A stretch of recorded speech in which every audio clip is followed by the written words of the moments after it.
It's that time of the year, it's the performance review season. Employees are on the edge of their seats. Do get the raise? Are they penalized for the 2 week vacation they took? And the feelings are equally mutual. Managers are often confused about how to conduct a performance review. And as if things weren't bad enough, performance reviews are extremely insufficient. And of course, do we have stats? We do have the stats to back it up. 95% of the employees are not satisfied with their company's appraisal system process.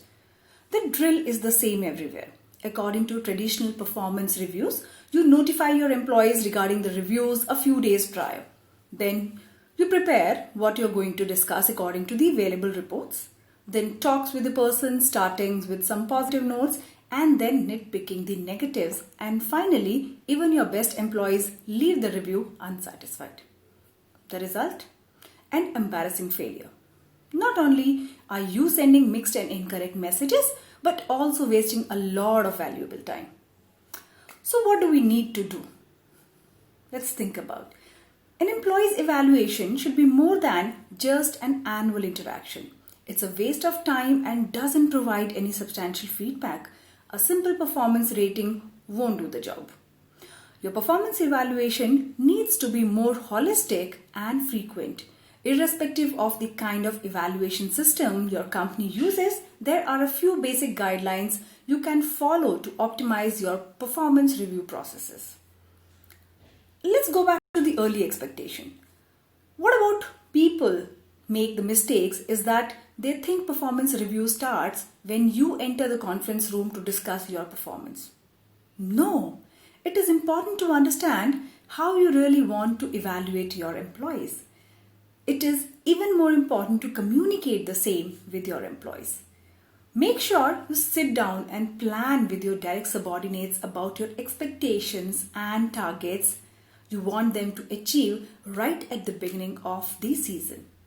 This will result in higher productivity and performance of your employees because they know what they have to do and also what you expect from them.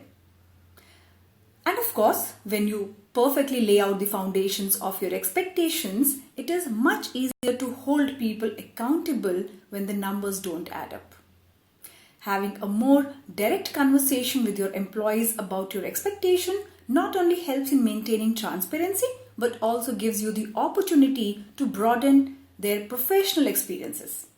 Having quantifiable expectations from your employees helps them direct focus in their work in a more structured manner.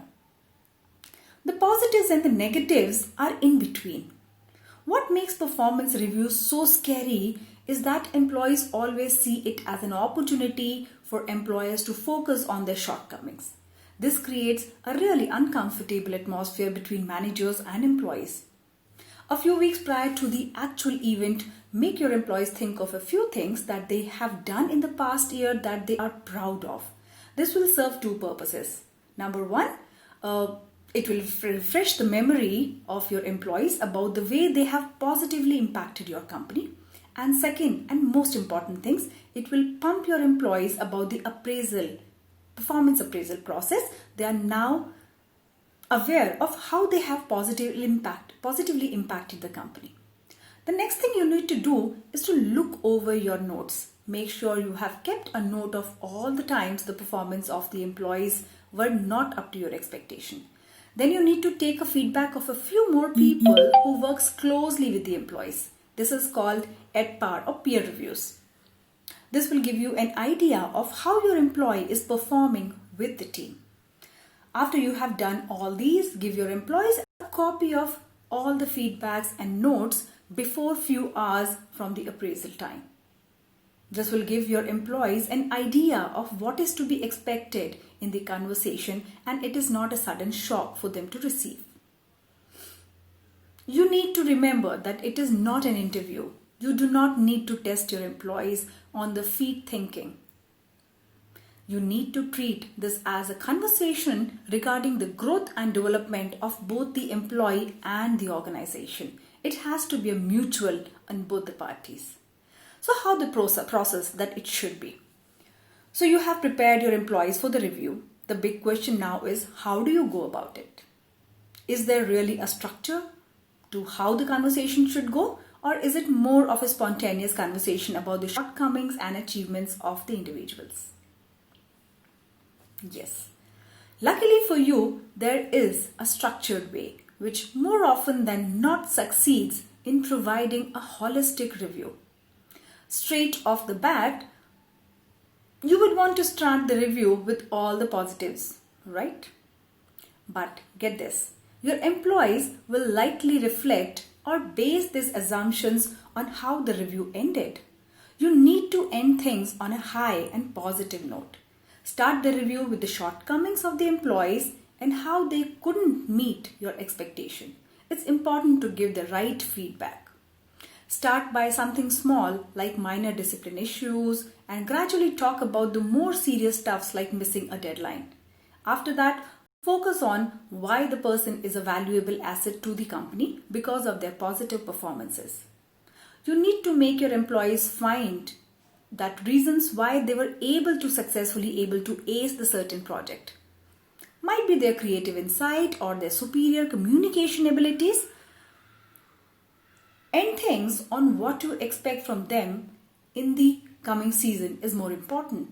Talk about what skills do the person needs to develop to improve their performance and what your company can do to bridge the skill set gaps. Talk about the performance improvement plan for growth and development.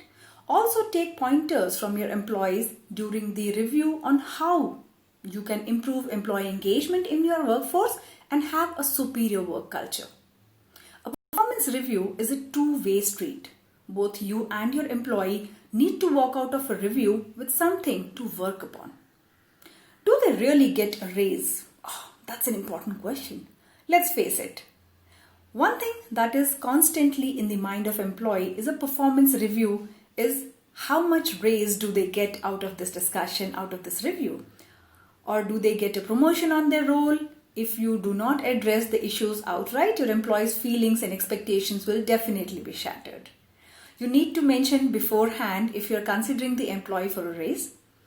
By beforehand, we mean at the start of the year. While setting the targets and expectation for the employees for a season, you also need to mention whether the fulfillment of those expectations grants a raise in the ranks and paychecks.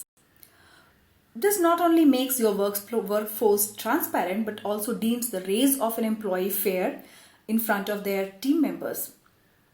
And finally, the important aspect. Annual performance reviews are going through a monumental shift in structure and pattern. It's no longer annual.